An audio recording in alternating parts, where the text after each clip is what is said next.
일단은 코로나 위기로 인해서요. 건강권이 먼저라고 생각을 하실 수도 있는데요. 사회는 경제권이 먼저였던 것 같아요. 그래서 노동을 하는 사람들을 제거를 하고 그러니까 인건비를 줄여야 그 시설이 유지가 된다라는 게 중심이 되어서요. 그게 저희 보육시설에는 먼저 그게 나타나더라고요. 그래서 대량의 해고 그리고 휴직, 무급휴직이겠죠. 무급휴직 이런 것들로 인해서 선생님들을 현장에서 삭제시키는 게 먼저 일어났었어요. 우리나라 그 돌봄의 특징은 제도가 통합되어 있지 않고 다 나뉘어져 있다는 것이죠. 그러니까 노인, 장애인, 아동, 또 환자 이것은 이제 다 나뉘어지고 각각의 법과 그 이 제도하에 그 오랜 시간 운영이 되다 보니까 이게 서로 연결되어 있지 않고 다 분자가 된다는 거예요. 큰 게 정치권에서 이 문제를 오롯이 다루지를 않아요. 돌봄은 모든 사람들에게 적용되어 있고 태어나는 순간부터 죽는 순간까지 엮여져 있지 않은 사안이 아닌데 저런 우리 간병업체 보면 이러저런 문제들이 많으니까 좀 어떻게 도움을 요청했거든요. 근데 그 이야기가 이렇죠. 우리 간병업체로 놓고 말하면 정부의 관심과 손길이 닿지 못하는 사각지대여 가지고 지금 정부에서 지금 이런 상황을 잘 모르고 있다는 그것이었어요. 그래서 이 비용의 문제를 해결해야 되는 문제가 하나 있고요. 두 번째는 수백만 원의 그 비용을 지불해도 과연 그거에 맞는 그 서비스를 받느냐 하면 그렇지는 않다는 거죠. 그 이유는 현재 그 돌봄 서비스를 하는 그 인력이 환자가 이 직업소개에서 연락하거나 간병 파견 업체에 연락을 해서 간병인을 구하는 거거든요. 근데 그러다 보니 이 돌봄 서비스의 질이라고 하는 것은 굉장히 떨어지게 되어 있죠. 우리 환자분을 맡을 때 환자분을 위한 상해보험은 무조건 우리가 가입하게 돼 있어요. 근데 이 근무자가 일하다가 병이 전염되었거나 환자를 들다가 허리 다쳤다거나 그러면 지금 간병인한테는 지금 아무런 지금 보험 제도도 없어요. 이용자에 대한 것과 관리자에 대한 이야기는 있으나 종사자에 대한 이야기가 별로 없어요. 종사자에 대한 어떤 인권 문제든 노동법적인 문제든 고용관계에 대한 문제든 이런 거 자체가 되게 많이 부족하다라는 거고요. 근데 돌봄 현장에서는 반대로 이런 노동을 원래 10사람이 해야 되는 것들을 지금 한 4사람이 지금 삭제가 됐다고 저희는 생각을 하거든요. 그러면 10사람이 해야 되는 걸 6사람이 지금 감내를 하고 있는 게 지금 현장의 지금 상황인데 지금 갈아내고 있어요. 자기 몸을 나머지 6사람이. 제도를 처음 만들 때부터 실제 이용자나 종사자들에 대한 어떤 이런 고민보다 그저 이렇게 서비스 하나 만들어내는 되게 급급하게 제도가 만들어진 것 같아요. 실상 이 권력의 문제에서 이 양육자들의 힘이 너무 없는 거예요. 그러니까 저희는 되게 흩어져 있는 사람들이고 조직화가 되지 않고 조직화가 되는 게 곧 정치의 어떤 권력적인 힘을 갖는 건데 그게 안 돼 있으니까 이게 그런 이익단체나 아니면 조직화된 사람들, 표밭이라고 할 수 있는 사람들의 목소리에 되게 좌우가 많이 된다고 느꼈어요. 지금은 감염병, 그러니까 교사로 인해서 자기 아이가 위협을 받고 있는 그런 불안감과 아동학대에 대한 불안감이 같이 있는 거예요. 그러다 보니까 시설에 보낸다고 하더라도 탐탁지가 않고 자기는 어쨌든 돌봄이 필요한데 '이게 과연 안전한 건가?' 라는 그런 불안정한 감정들을 모두 교사에게 쏟아내는 거죠. 근데 저희는 그거에 대해서 보호 장치가 전혀 없거든요. 다 몸으로 부모들의 불안정한 그런 감정도 다 받아서 저희가 처리를 해야 돼요. 저희도 불안하거든요. 아까도 얘기했다시피 코로나 블루나 불안감 혹은 그런 안 좋은 부정적인 감정은 그러니까 시민이라고 불려지는 부모만 시민은 아니잖아요. 저희도 시민이거든요. 똑같은 시민인데 다만 돌봄을 노동으로 삼고 있는 사람인데 저희가 감정 가지가 오롯이 되고 이러지 않았으면 좋겠어요. 네. 13년 전에 만들어진 제도가 그대로 있는 거.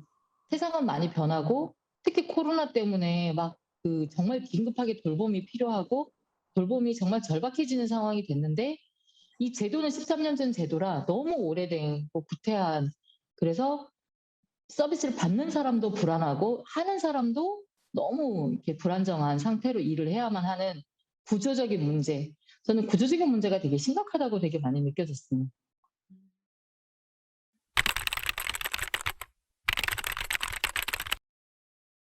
제가 얘기하자면 돌봄이란 뭐 살뜰한 보살핌과 지금 동등한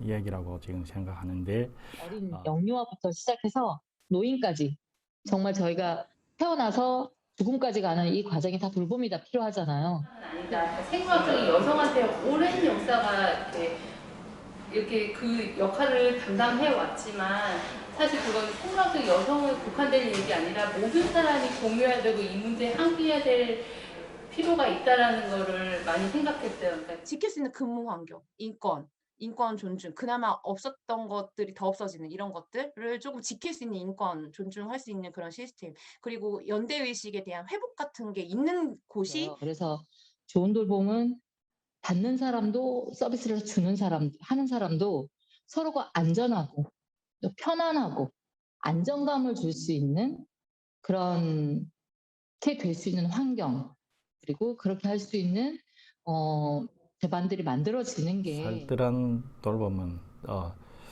순전히 이건 뭐 직업 이식으로 해서는 저는 아니라고 생각하거든요. 마음이 우러나와서 내 마음이 환자한테 정이 가야 그것이 살뜰한 보살핌이 되지 않을까요? 하고 싶어요. 그럼에도 불구하고 사람이 사람을 키우는 환경이기 때문에. 네. 다수가 정말 상식적으로 행동하지 않고 이런 말도 안 되는 시스템으로 저희를 누르고 있지만 그럼에도 불구하고 저희가 희망을 얻는 건 교사와 상호작용을 해서 내가 사람이라는 걸 인지했을 때 아이의 웃음이거든요. 저는 그게 희망이라고 생각하고요. 그 아이의 웃음을 가정에서도 느껴졌을 때 부모의 표정이 달라져요. 돌봄에서 그 가장 중요한 거는 사람들이 정서적 지지 이렇게 얘기를 하잖아요. 근데 오히려 그거보다는 정서적 연대 이렇게 표현한 것이 맞을 거예요. 그러니까 한 사람이 한 사람을 그 일방적으로 지지하는 것이 아니라 교감을 통한 연대가 이루어져야 된다는 거죠. 그래서 저는 그것을 정서적 연대 이렇게 표현하고 싶고요. 두 번째는 그 사람에게 맞는 서비스가 필요한 거죠. 세 번째는 질이죠, 질. 이 갓난 아이를 처음 낳으면 너무 여려서 이 부모가 이 애를 어떻게 안아야 되는지 잘 모르거든요. 똑같아요. 그 안고 세우고 이 부축하고 하는 이런 모든 행위도 환자의 상황에 맞게 교육받지 않으면 다 다른 거죠. 서비스의 질이. 그래서 정서적 연대, 이 맞춤형 돌봄, 그리고 이제 서비스의 질, 이런 세 가지의 목표를 갖고 온전한 그 돌봄 서비스를 해내기 위해서 계속 노력하는 것. 그거 자체가 훌륭한 거 아닐까요? 단지 이렇게 생물학적 여성의 양육자가 가지는 천부적인 어떤 타고난 기질이 아니라 사회적 모성이라는 걸 통해서 모두가 엄마다라는 생각으로 이 돌봄 문제에 대해서 사회적으로 다뤄야 되는 이야기고 그 사회적 모성으로 세상을 바꾸자. 어떤 특정하게 엄마다라고 해서 엄마만 모여있는 단체, 그러니까 생물학적인 여성만 모여있는 단체도 아니고 생물학적인 엄마만 모여있는 단체도 아니에요. 비양육자도 있고 비혼인 분도 있고 미혼이신 분도 있고 또 남성도 있고 여성도 있고 또 성소수자 분들도 계시고 굉장히 여러 사람들이 모여있다 보니까 되게 이제 다양성을 지향을 하게 되는데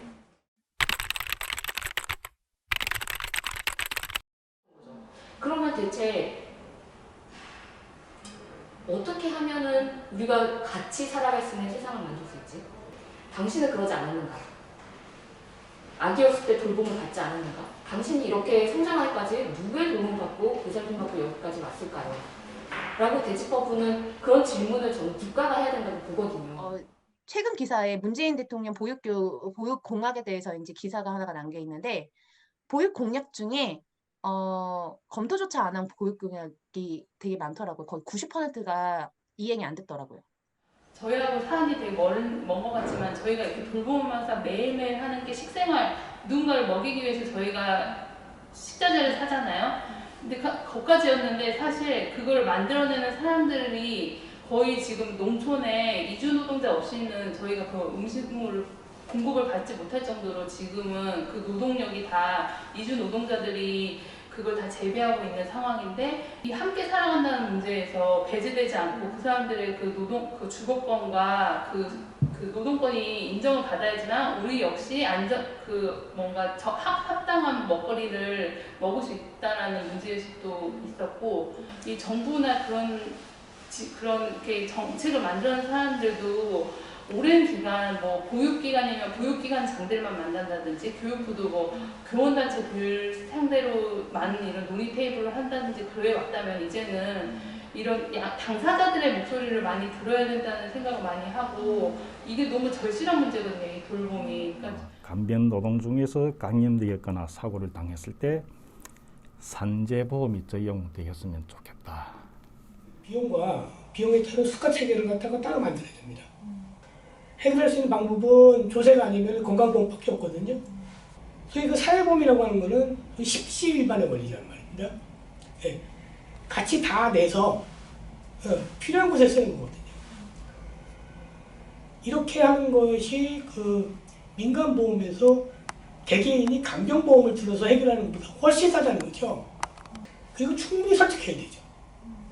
이걸 통해서 우리가 제도를 만들면 당대에 있는 우리 또 부모, 우리 또 자식, 우리 후대가 어떠한 조건에서 어떤 삶을 사는지에 대한 이야기를 갖다 해줘야 되는 거거든요.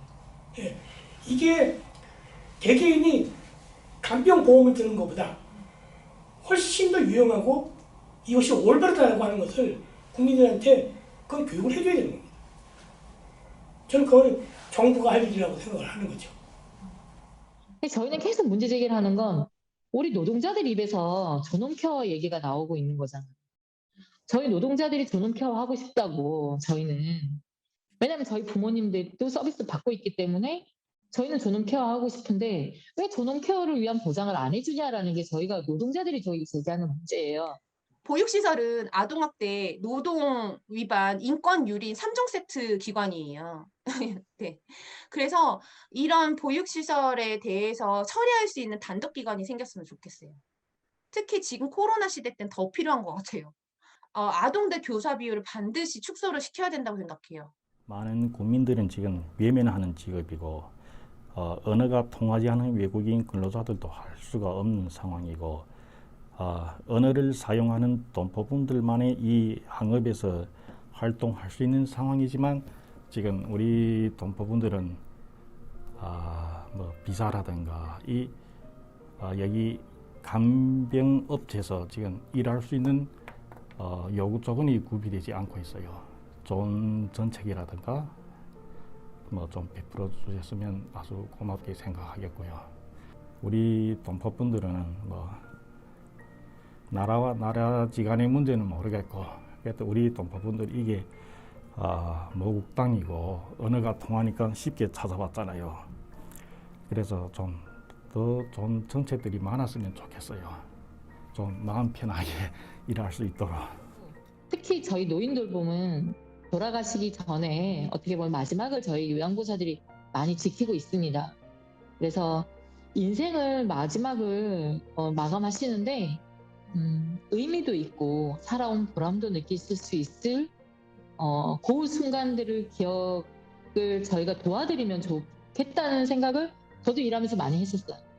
그런 역할을 우리 요양보호사가 해야 될 것 같은데 그러기 위해서 저희부터가 좀 안정이 되어 있어야겠죠. 마음의 여유도 그리고 안정감도 있고 그래서 좀 편안하게 모실 수 있어야 어르신들과 대화를 하면서 마지막을 잘 정리하시고 떠나가실 수 있도록 보장해 줄 수 있을 것 같아요. 그래서 아이들을 잘 키워야 합니다. 저는 그런 훌륭한 일을 하고 있어요. 만들어야죠. 네. 예, 만들어야지. 어려워도 만들어야지. 안 그러면 다 죽는데. 네.